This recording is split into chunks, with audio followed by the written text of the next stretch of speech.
Hi everybody, it's Russ and My Hammers 11. I hope you're all safe and well. If you're new to the channel, please consider subscribing, hitting that bell icon so you don't miss any of the great videos we come up.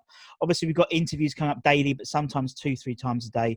Every interview, every memory, whether it's from a fan or an ex-player or a celeb, it's all brilliant stuff. So make sure you don't miss any of them, including today. I'm a bit of a fanboy, I'll be honest, John. He made over 200 appearances for the club across 9 years. Not really much you can say, he's here, he's there, he's everywhere. It's John Moncur. How you doing, Jonks? Fantastic, mate. Yeah, good to be here. Thank you very much. I know everyone says it, but how's lockdown treating you?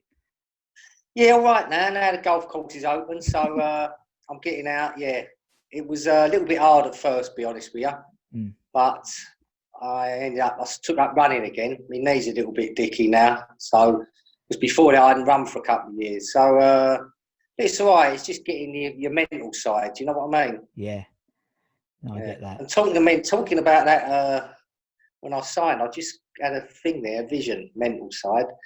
I signed on the same day as Joey Beauchamp. Yeah. God, I remember him. God. Because I remember talking to Harry and Billy Bonds, and they went to me, listen, we signed a fantastic player here today as well. Because obviously I had Chelsea sniffing. Yeah. So I went, oh yeah. They said, yeah, Joey Beauchamp. He said he's from Oxford. And to be fair, he was quite talented. Yeah. I said, lovely. That's good then. Anyway, cut a long story short. 2 days later, I'm sitting on the bus with him. We're going to Eastbourne. And he says to me, I didn't realise it was 2.5 hours from Oxford. I said, oh no. He went, I've got to leave. I said, you're having a fucking laugh, ain't you? And this is a true story. I said, I wouldn't go public with that one. I said, they'll lynch you. But he did. And I think he lasted about a week and a half or something like that. Ridiculous. Yeah, he did. So in terms of that story, because obviously, we as I said, we try and do the find out sort of the origins. So we'll go a bit before then, because obviously you're a West Ham boy, born and bred, Yeah. And is that, was West Ham always going to be your club when you support, obviously from a kid? Well, I signed for Tottenham when I was 11, but obviously my mum and dad, their parents was all out of Bow, all out of Stepney, so it was one of those. We moved out of the East End when I was about 7 or 8. But obviously the desire to play for West Ham because the connections was massive. So when Chelsea did agree $1 million or whatever it was at the time with West Ham, it was a big decision for me because obviously Oddwood took me to Swindon and he was then, so it basically kick-started my career really. He knew me from a kid at Tottenham.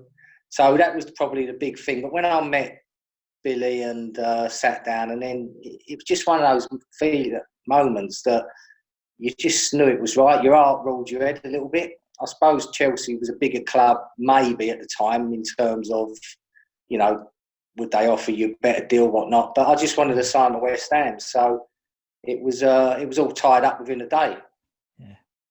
And that was it. And the rest was history. The 9 years. I mean, incredible run for a player. Well, to be honest, that's the thing. Like, you look back and Chelsea went to the money was pumped into the club. But then I look back and think, well, from a personal level, I couldn't have had 9 years, a better time at a club. I had an affiliation with the fans, and obviously it suited me. It suited my character, I think, that club. I loved the training ground. I loved the lads. I loved everything about it. And the history of West Ham and everything else. And as I say, I look back, I made the right decision 100%. Yeah. Oh, totally. So you did, John. And you said, you alluded to that, the sort of characters you had, 9 years, you had some characters and some stories. What was it like at that training ground? When you're on it in terms of, your classic pranks and everyone else, a mad dog. And what was it like? It just must have been like every day you must have been on what's going to happen next. I know people say, oh, well, you do miss the lads, but that was it. It was fantastic. I mean, if you was a little bit down and you'd had a bad week in terms of losing, you'd brighten each other up. It was a place where it was, the banter was there all the time. And I think Harry saw that as well. Harry Redknapp saw that because Billy left after a few weeks when Yeah, I of was there, course. which was sad. But I think Harry got together characters that it suited the way we was as a group. So if you had, say, half a dozen of us that were strong British characters, if you like, then we got a long way on that team spirit, I think. Yeah. And, you know, the everyday banter, you couldn't let your guard down, mate. It was fantastic there. And I just used to laugh. Some days I'd come home, I'd sit indoors when I get in and just couldn't stop. Like, my guts were killing me from laughing at what happened, you know, during the day. But it was brilliant times. Yeah, no, it sounded. Yeah, I mean, obviously you hear all the stories, and you coming out, with your hair painted on white and naked. I mean, then actually, it was funny. We interviewed a fan, and he was at the training ground that day, and they, when they used to hang around Chadwell Heath, and sometimes they let him in, and then it was the last time he was allowed back, unfortunately. When you came in, start butt naked with your hair white, it was absolutely mental. Well, I thought the problem was when it was cold, freezing cold. The lads used, especially the foreign boys, used to nick the kit, and I thought, well, I've got to make a stand here. So I went to Eddie, and I loved it, and I said, Ed, tracksuit, mate. He went, only what's in the bin, Monk. I said, where's go in the bin? So I thought, right, that's it. So I've peeled off. I just had my boots on, and I come flying out. And there was this massive puddle, and I went done a Klinsmann through it, jumped up in the air, and I said, right, I'm taking the warm up today, boys. But the thing was, Harry had seen me tear past his window. So he's had a double take. He's come flying out of the office. Get him in here, So anyway, I've gone in the office. He said, we've got Sky cameras here today. You mad? I said, well, I'm telling you, unless I get a tracksuit every day when I want one, I've been here 7 years, I said, I'm doing it every time. He went, right, we'll sort it out. He said, Eddie, make sure he's always got a top or a tracksuit put by for him, whatever you do. So that was it worked. That's how it works, isn't it? And I think also that time was like that Harry period, as I call it. As a fan, that was the most exciting time, I think, for being a West Ham fan in my career, fan career. Because you had, as you said, a real nice bunch of characters which you could relate to. Plus, you had it was like a soap opera.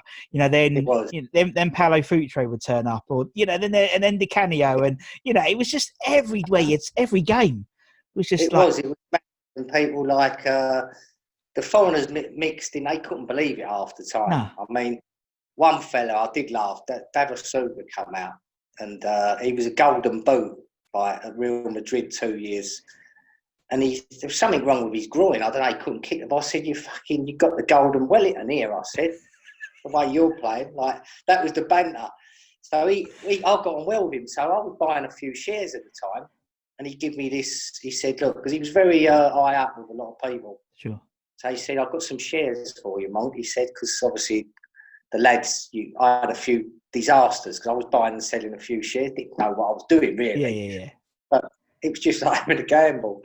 Anyway, this share, so he went, right, 2 weeks' time, there's a warning, there's a statement coming out, we'll have it, we'll have our money back. So Harry's hearing, earwigging. So Harry's gone, what's that then? Anyway, we all had a bit of this share. We're waiting. 2 weeks later, it fell out, the bottom fell out of it. They had a profits warning. We've all done our dough, right? So in trading, I'm steaming into him, crack, kicking him up in the air, smash. And in the end, Dave, I used to call him Dave's getting up going, Harry, and he's going, play on, what's the matter with you? Enough to say I've done me dough and all. Kick him some more, he's going. But it was all in good taste, you know what I mean? Exactly. That's what you get. And it just seemed. I mean, I was rewatching that Bradford City game, and obviously you scored that in that game. Good goal, remember? And someone was talking to me about that game the other day, and that just epitomised that whole era for me because it had everything. It had something like that happened in every game, but it was just an amalgamation. The fact is, on a Saturday, I turn up and we were playing Bradford. I didn't think we're going to have a game that we still talk about 20 odd years later. Do you know what I mean? Such a mental. Yeah. Well, as you say, it had everything. I think Xhaka broke his leg. He did. Early on. I scored and then couldn't get my shirt back on, and then I had a row with Harry half time because I'll give a penalty away straight after. Yeah. Yes, so it was like he's like, I can put, you're taking your shirt off. That's why you give the penalty away. You couldn't get back on. So I said, well, fuck me, let me enjoy it. I said I ain't scored for about 6 months, so it was like, and then second half we had like 4-2 down, and we had the infamous penalties, didn't we? Di Canio got fouled. He probably, out of them 4 fouls, or 2 of them were blatant penalties. Yeah, it was. Yeah. He had his head off, didn't he? He had a nearly went off, take me off, and all that. Then they had the wrestle over the penalty when we finally got one, and it was just fantastic. And then Joey Cole and Frank Lampard scored the 2 sort of, the young boys, we called them. Yeah. Scored the 2 goals. I think we won. Was it 5-4? 5-4. Yeah. What was funny as well, Stevie Bywald was quite a character. Yeah. He had a lot of confidence, and he was only young, but he had a nightmare that day. And it was the first game where we had them screens around the side. Yeah. We put them up, and someone's had a shot. He's already let 2 in. Someone's had a shot and going towards the thing. But he's looking up at the self on the screen because they've got him on the screen. And the whole crowd sort of said, Harry, screaming at him because he ain't even looking at the game. But it was a mad game. It was, but that's the thing. Something like that happened in every game in that era. Do you know what I mean? There was always something, or there's, I don't know, a moment of genius from Paolo, or you having a giggle, or you maybe on the sub having a giggle with the linesman. There was always something going on. Do you know what I mean? And that's why I think people look at that era with so much. So because we were bad as well. We were a good team. We was, and we got in Europe through the intertotal. But having said that as well, we come 5th the next year. Exactly. And didn't qualify. So we had a real good team now, and it was a good blend, as you say. There was characters, there was good players, and we got on we went from a relegation team really first year I signed up to that era, and we was more of a top half team. Yeah. So to be fair to Harry, he assembled a good squad of players there in the end, and we was very lucky that we had Rio Ferdinand come through, Carrick, Cole, Lampard, so Defoe in the end. So it was a little bit of and you need that in a club. You need your own grown players coming through with, assembling a good squad, which we did. Yeah, no, you're right, and I think because you got that thread, as you said, of like homegrown talent, academy boys, West Ham fans like yourself in the team as well. You could really relate to that team. Do you know what I mean? Particularly now in the modern game, I think because everyone buggers off after about 2 or 3 seasons, you don't get that sort of, apart from maybe Mark Noble, and because obviously he's been around for 10 years now. You don't get that association with the players anymore now, which is a shame, because I think that's why I loved your era, and obviously the era before. You had obviously the Gowdies and Tony Cotties and people like that, because they stayed around for a long time. Listen, you're right, and you get a feeling for the club. It means something. Yeah. I know we like to laugh, but to be honest, we trained hard, we worked hard, we loved to laugh, right?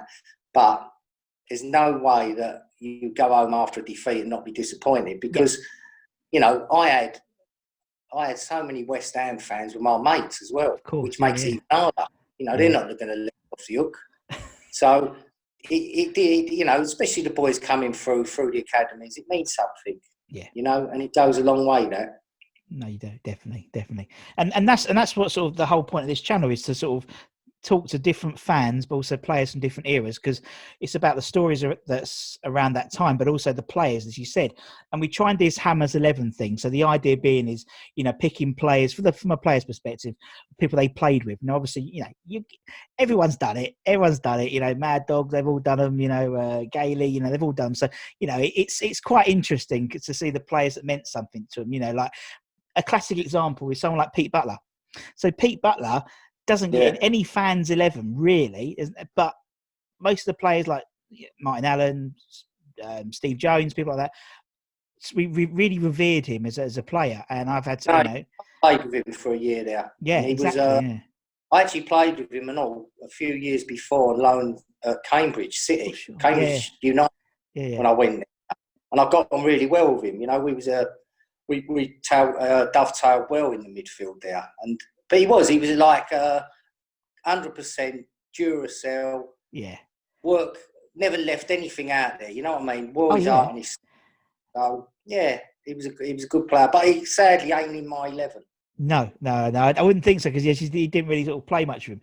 But when I interviewed him, he's national manager of Liberia. Yeah, so I interviewed him, and he's in Liberia in a complex which is owned by George Weah, who's the president of Liberia as well. Mental. Right. He's and he was Botswana national team manager as well. Absolutely brilliant, great stories. Yeah. So it was actually, because he phoned me. He said, "I've got to make sure my laptop's on charge in case there was a power cut." And I thought, "Oh, maybe he's like in Yorkshire, because he's up north, in some sort of." Yeah. No. Liberia. Mind you, he was a bit mad. Yeah. Lad, great character. Yeah, really good guy. Right, okay, let's go back to your 11, John. So 4-4-2, we try and keep it, mainly because I'm not very good at video editing, more than anything, which is all right for people of my generation, because I've had to learn as well this process, interviewing the more experienced fans, they left halves. I never knew what a left half was, an inside left, and I've learned all this stuff now. But we'll keep 4-4-2. So for you, Monks, who's your goalie? Who's in goal? Well, I'll be honest. I would obviously say Ludo, but do you know what? For the couple of years that I played with him, was David James was outstanding. Good chat, yeah. He was. He come to West Ham after the Calamity James saga at Liverpool and all that. He was an absolute fantastic goalkeeper. I mean, that particular couple of years, I think there was probably, you'd go a dozen goals that no other keeper would have saved. Yeah. Because he was 6'5". He was a complete athlete. He was built like a quarterback. He could throw the ball further than most people could kick it. Yeah. But again, he would come out and demand his box. He was fantastic in the air, catching and shot stopping. And I think he'd found his confidence at West Ham. So I'll put him in purely because of that, what I saw them 2 years. He was probably the best goalkeeper in the league at the time. Oh, definitely.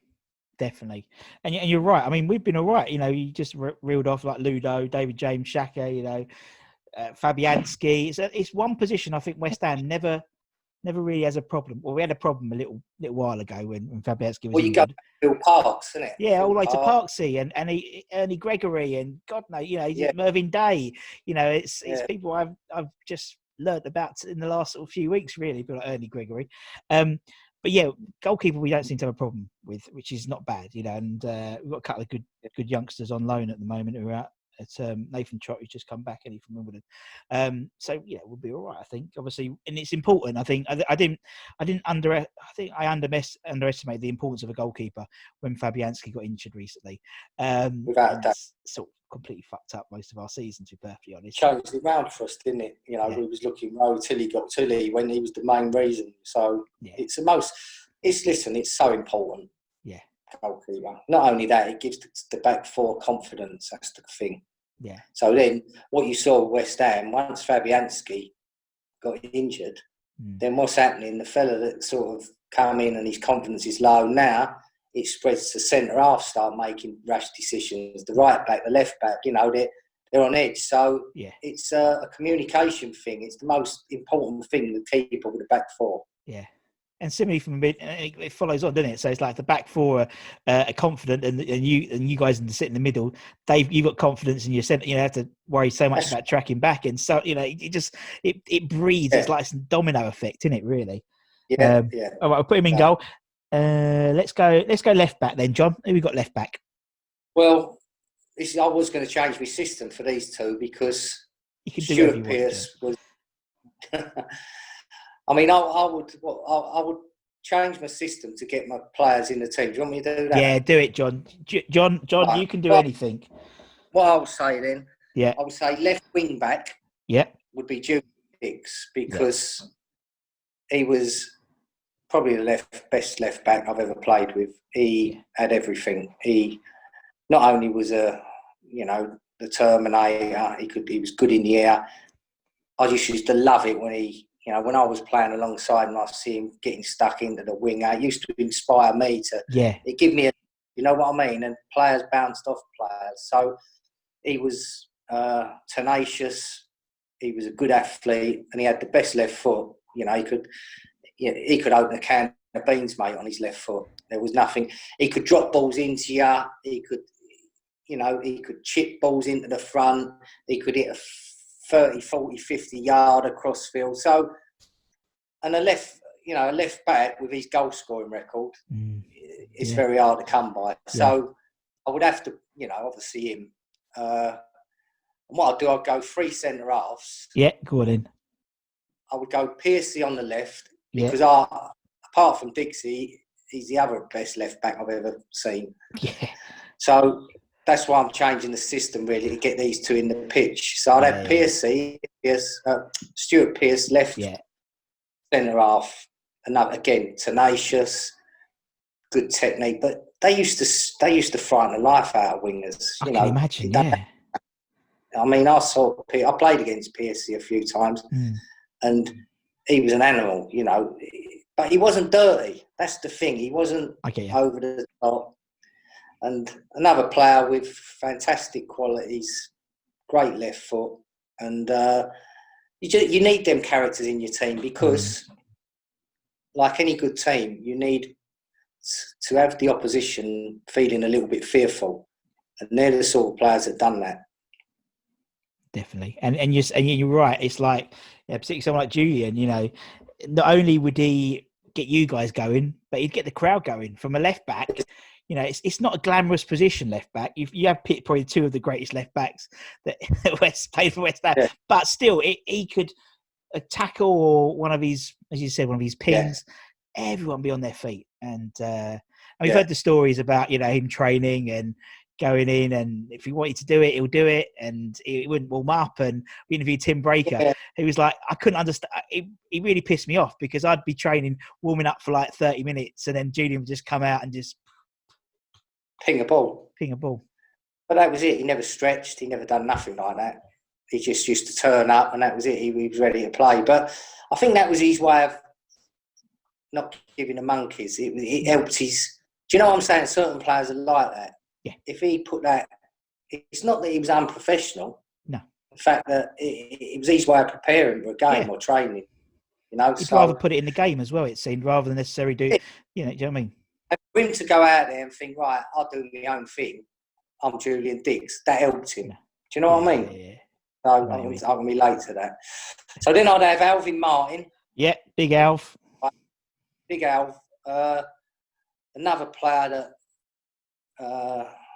he's a West Ham legend, but another player that was very tough, good in the air, exceptional on the floor. People didn't give him enough credit. That's something that comes through quite a lot, talking to people. The players, I mean, he was as a player. And what I loved about him, he would, a bit like Stevie Perryman back in the Tottenham days when I was there, not so much with me, but I see it with Glenn Hoddle and players like that. Alvin would look up to shell a ball and he'd cut it into you, right, into midfield. Well, I loved getting on the ball. Yeah. And for me, that was tremendous. And I used to think,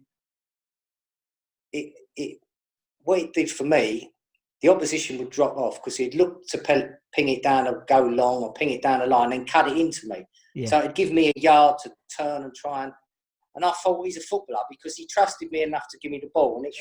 And listen, he'd do that to all the midfield players. But he read the game well. He was a good captain, good talker.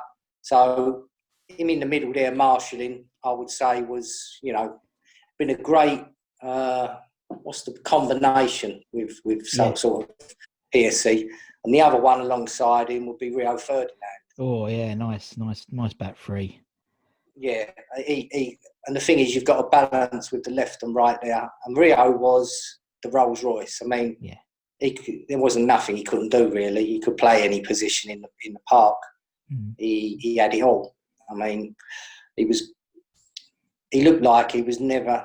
I mean, I didn't obviously know Bobby Moore, but I watched him in videos. And he reminded me of him, always in control, timed his tackles, wasn't Rio wasn't a smasher like the other, like Piercy or Dixie.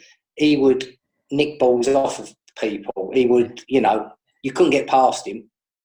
And then when he got the ball, he would come out. He'd come out with it. So he'd break into midfield and set play up. And so, fantastic players, we all know. Definitely. And right wing back, I would actually, just to get him in the team, and he could do this job, although he never played there, was Trevor Sinclair. Oh, tricky Trev, yeah. Was another fantastic player. He could play off the left, off the right. But again, he was a fantastic athlete. So he could play that role in that system because Rio would come over and be his cover. Yeah. And we'd push Trevor on.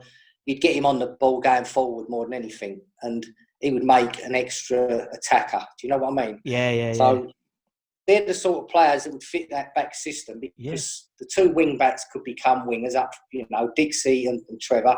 Yeah. And also you've got enough behind them as cover and enough quality to. So that's what I'll do on the back five there. Yeah, that's nice. That's nice. And you're right. I mean, they're almost like it's almost like the modern day fullback isn't really a fullback now. They tend to be like auxiliary wingers now, isn't it? They overlap the wingers and stuff. Yeah, you know, you take just an example. Victor Moses become a wing back at Chelsea.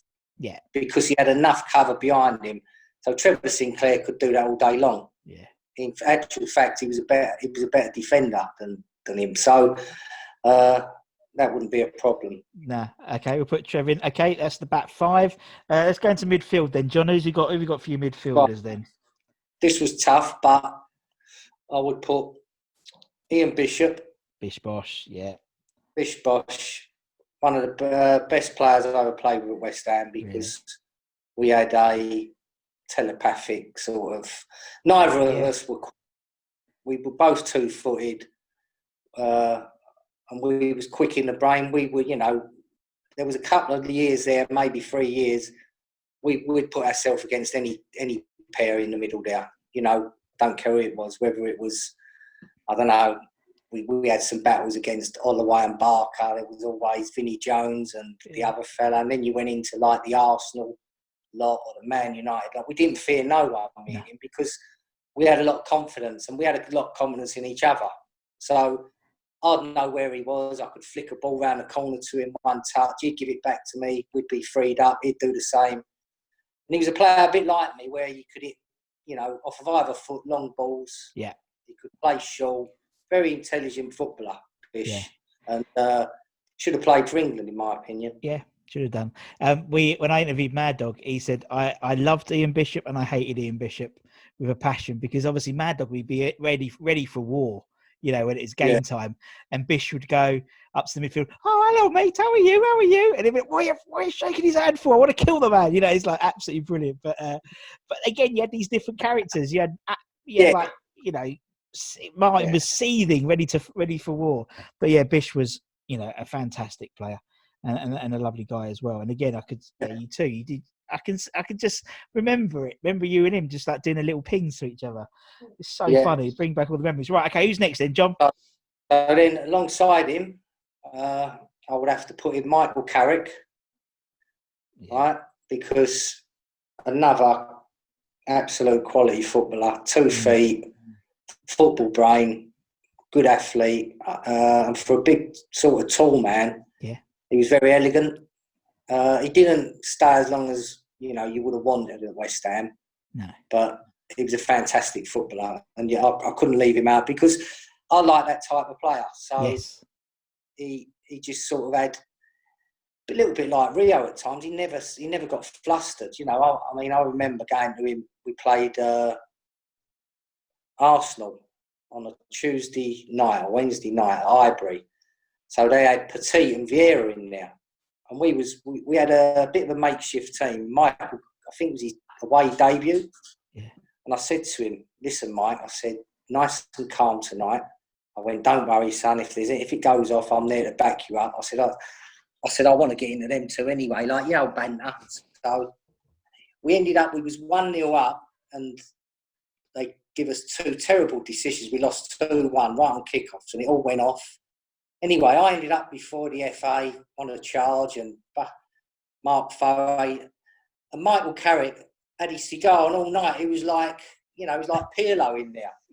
And afterwards, he said, "What happened to like be nice and calm?" He said, "You're flying about like a lunatic." He said, "You're up before the FA." He was only sort of 19. Yeah. I said, "Well," I said, "Listen, we still had a blinding night that night because we outplayed 2 World Cup winners." Yeah. So that's how I knew that he was going to be a top draw player. Yeah.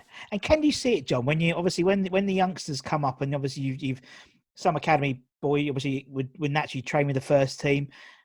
Did you know it? Could you see these players like when you train them going, "He's a player. Don't think much about him." Yeah, without a doubt. I Yeah. mean, players know players. That's an old saying. Yeah. And I think when you've gone through a period of time where you had 10 years in the game, a young player comes along like that, you know, and the same as the next one I played out in there, and I play him in the old, would be Joey Cole. Yeah. He was just phenomenal. When he first broke into training with us, he was arguably as good as Paul Gascoigne at Tottenham when I see him. Yeah. So he was that good, Coley. I mean, he was just a box of tricks. He had so much ability. And to be honest, it was a little bit, what's the word? At West Ham, there was never really a position they could find for him, Harry. No, I know what you mean. Yeah. So I don't say it held him back, but that was sort of labelled with him later on. You know, he couldn't play in a 4-4-2 apparently because of the defensive side. So if you weren't playing a 10, where would you play him? So they started playing him out on the left and things like that. In my opinion, he could play anywhere. He was that good. So another fantastic talent that come through our academy.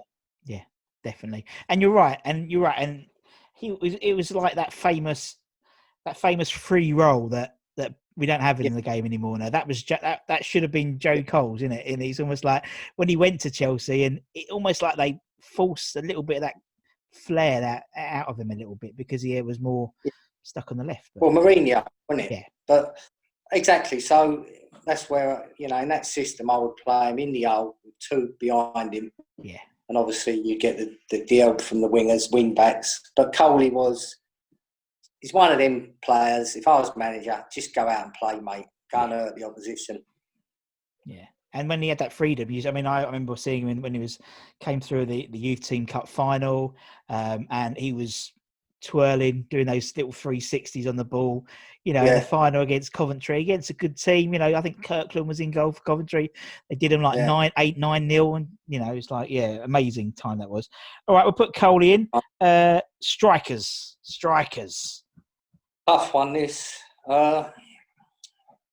You've got to put Di Canio in. Yeah. What was it like? What was it like with him? He's just a maverick, isn't he? Yeah. I mean, he's mad. He's mad as a March the geezer. You lot probably got him well with each other because, everyone's a bit. Oh yeah, I mean, it's fantastic.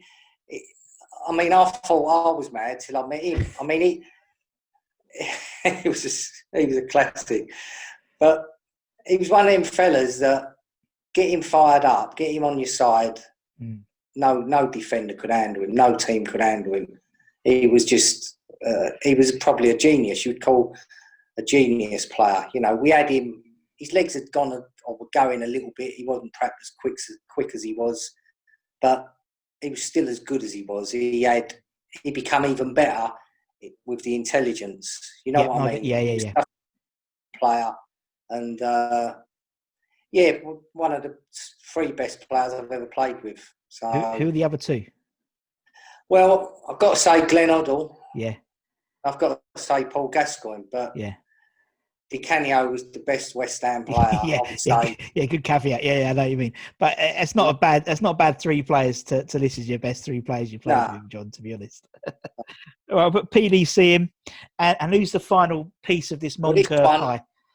I would really struggle because I went from Johnny Arson, who I loved, and Jermaine Defoe and Ian Wright. So in the end, I thought to fit the system, I would go Johnny Arson. Yeah. Because for me, he had that 2 years at West Ham where he was unplayable. I mean, Totally. And it helped us a little bit because we was a footballing team, but we could turn the ball into him. And he saved us one year when he signed. I mean, we was bound for relegation. And he saved us that year. And the year after, I think he might have got 24 goals. Something like that. Yeah, I think it was second in the Premier League. Ridiculous, yeah. And he was just unplayable. And people didn't give him enough credit on the deck because he was a good footballer. He had a good touch. But a bit like Andy Carroll, you hang a ball up, mate, honestly. Yeah. I mean, I remember the debut. It made me laugh. We was in the tunnel and the Tottenham game where we ended up winning 4-3. And I'd known him before anyway. And I'm standing there and he went to me, Monkey said, Sol Campbell, he's in the pocket, mate. Don't worry about that. And Sol's standing next to him. So I went, that's Andy, John. I said, that's good to know. And Sol weren't saying nothing. Because what happened, he used to batter him in his Arsenal Tottenham days in the youth team. Yeah. And that night, I'll be honest with you, the first 3 balls that went up into the battlefield, Sol Campbell was jumping up with a turtleneck. He was waiting for the smash. Yeah. And Johnny clattered him 2 or 3 times. He ended up going off with hamstring. But just the unplayable, sort of the old-fashioned Andy Carroll, Tony Aitley type player. So he'd have to get in just because to mix it up a bit. Although I loved Ian Wright and Jermaine Defoe because they was out-and-out goal scorers. Yeah, they were. But I think you're right there. I think, Hartson would fit that team quite nicely. And as you said, it gives you another option, doesn't it? He does talk about, when I interviewed him, he did talk about that goal, his debut goal. And he just said, look, I was just going to go for it. I knew he said, I actually almost exactly the same. I had Campbell in my pocket when I knew that when I came on the pitch. And he said, I was going to go and no one, 2-3 Sol Campbells wouldn't have stopped me scoring that goal. He was on, Campbell was on his arse, and he says, then my manager said, grab the badge, kiss the badge, and I was kissing it and everything. He was like, he was his hero then. Yeah, exactly. He says, you score against Tottenham, his agent said, you're going to be a fan favourite. And it's true. And it happens, as Tony Cotter did the same thing. He scored in his debut against Tottenham, and happens quite often. But John, man, it's been an absolute pleasure talking to you. I've really, really enjoyed it. Thank you so much for your time. Although the weather's going to be turning, so I don't think you're going to get out tomorrow, but who knows? No, I'll have a day off tomorrow, mate. Have a day off. We got Chelsea. So just watch Chelsea on the telly. So there you go. Do a bit of painting. I'll paint my head again like I did at the training ground. I'll paint it claret and blue and watch Chelsea game. The spirit of those 90s. John, it's been an absolute pleasure. Thank you so much. And obviously, thank you to everyone for watching. Like, share, subscribe. Again, any comments, read them all. Humbled by all the support for the channel. And until next time, for me and John, take care, everyone. Stay safe, and we'll see you all again very, very soon. See you later, guys. Bye-bye. All right.